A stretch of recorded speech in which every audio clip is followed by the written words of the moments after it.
last time he was here. Wow, we're so excited.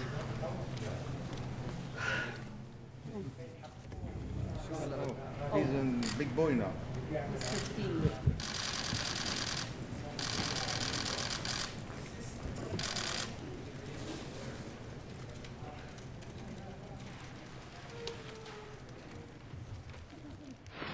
This video shows the attack on Fallujah on November 18, 2004. That's then 2-year-old Mustafa in the hospital. This little boy has lost his leg. He's been injured. Welcome.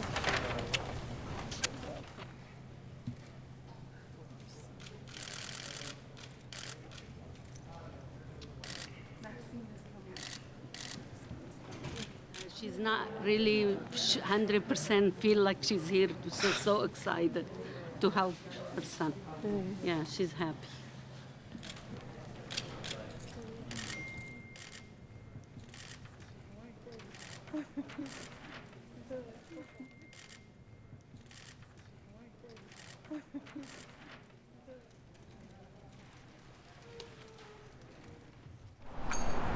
And we can see in this picture, Mustafa has his one leg right here. Sometimes the best stories with the most important lessons are not found in any book. Is running away from bombs. That's the case with the story of little Mustafa Abed. Jarek? Like many powerful stories, the one teacher Jerry Turnoy tells her students at Lake Oswego's Hallinan Elementary, this tale has tragedy. She's hoping her students can help draw in a happy chapter. We're going to kind of put our love into our pictures. A hummingbird, a bumblebee, and a mouse. Well, I made a ship. I thought Mustafa would like that. I think it's unfair. This has happened to many children in Iraq. Yeah. The students learn the organization No More Victims Really cool how they help people. is bringing Mustafa to Portland for medical treatment and to try to fit him with a prosthetic leg. This video shows the attack on Fallujah on November 18, 2004. That's then 2-year-old Mustafa in the hospital. This little boy has lost his leg. He's been injured. After a piece of shrapnel from a U.S. missile strike tore through his body. Yeah, it's really sad. The students didn't see this video, but they still struggle with what had happened to Mustafa in Iraq. He is so innocent and he's getting hurt for no reason, for not anything that's his fault. You guys, I'm going to start to cry. I know. The school year ended before Mustafa could leave Iraq. The plane is landing. I'm really excited to welcome him. But in September, he and his father finally arrived to a huge welcome at Portland International Airport. He's so cute, I know. We've been waiting a long time. Wide-eyed, but in so much pain, Mustafa couldn't even smile. Yeah. He had lost more than a leg. His injuries were much worse than anyone thought. His bowel had been severed by the bomb. His kidneys weren't working properly. He'd have to have emergency surgery at Dornbecker's Children's Hospital. Doctors removed an egg-sized stone from his bladder and a non-functioning kidney. Mustafa began to heal. Is anything bothering you at all? But specialists at Shriners Hospital weren't sure they would be able to fit him with a prosthetic leg after all. You know, we told the family that we probably were not going to be able to fit him. You want to turn around? But Shriners prosthetist Sabrina Houston never gave up and eventually found a way to make a custom prosthetic limb just for Mustafa. It's working. He learned how to use his new leg. That's very good. Yeah. And Mustafa finally smiled. These last few steps were very good. You have to kick it really hard. And so did his dad. It's wonderful to see, and you know, we're so optimistic that this is going to be something that will just help him put some of the dream back together of becoming a soccer player. Mustafa's story spread to all of Oregon. Do hereby proclaim. The mayor of Portland even proclaimed one day in November in his honor, Mustafa Abed Day. He and his father spent 3 months at Ronald McDonald House. So he said he likes the pictures. Remember the pictures the students at Hallinan Elementary drew? They're here all over the walls of his room. They are just gorgeous. I think that'll cheer him up more.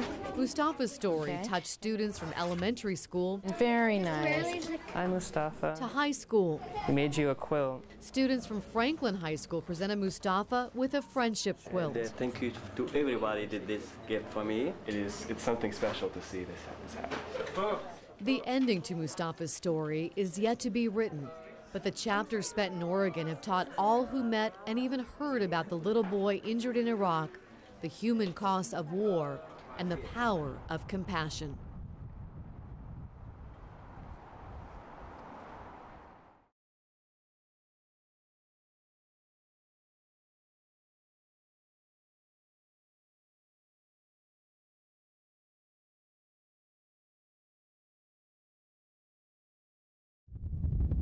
Desolate tent camps in the desert outside war-torn Fallujah.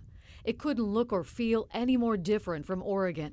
But in the sand and dust, there's a trail that leads back to Portland, once traveled by a now 13-year-old who lives here and stole our hearts as a little boy. Yeah, that's Mustafa. You can recognize him by the way he walks. 8 years ago, Ned Roche was part of a group called No More Victims. They worked tirelessly to bring Mustafa from Fallujah to Portland for medical treatment.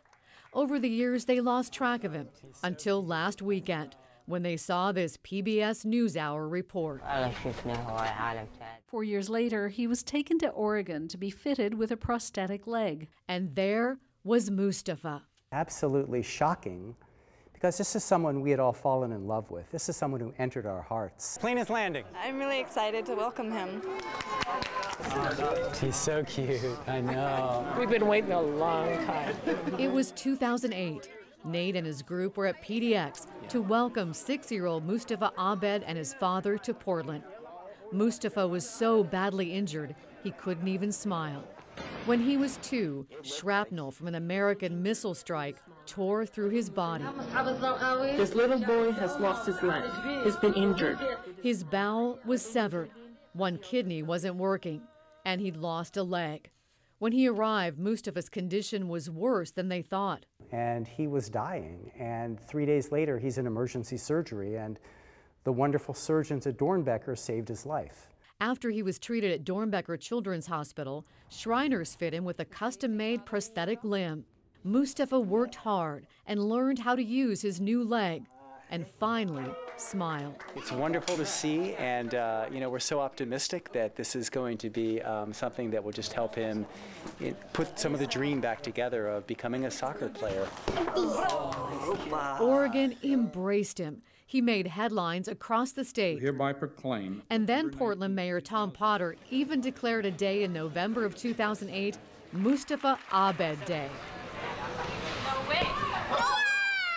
Mustafa and his father left Portland with tears, high fives, and high hopes.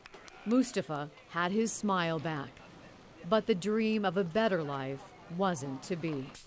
Well, what we saw in that PBS report, the conditions are dire. Fast forward to today. Iraqi fighters have retaken Fallujah from ISIS. The thousands of civilians ISIS held as human shields fled. Among them, Mustafa and his family. When he and his family fled Fallujah, he walked 8 miles on crutches.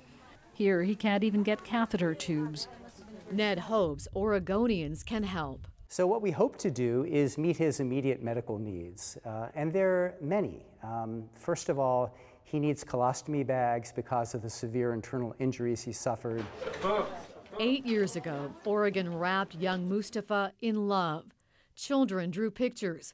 High school students made a friendship quilt. Ned believes, though years have passed, the connection between Oregon and a young boy remains strong. And Oregonians will show that same kind of compassion once again. Oh my God!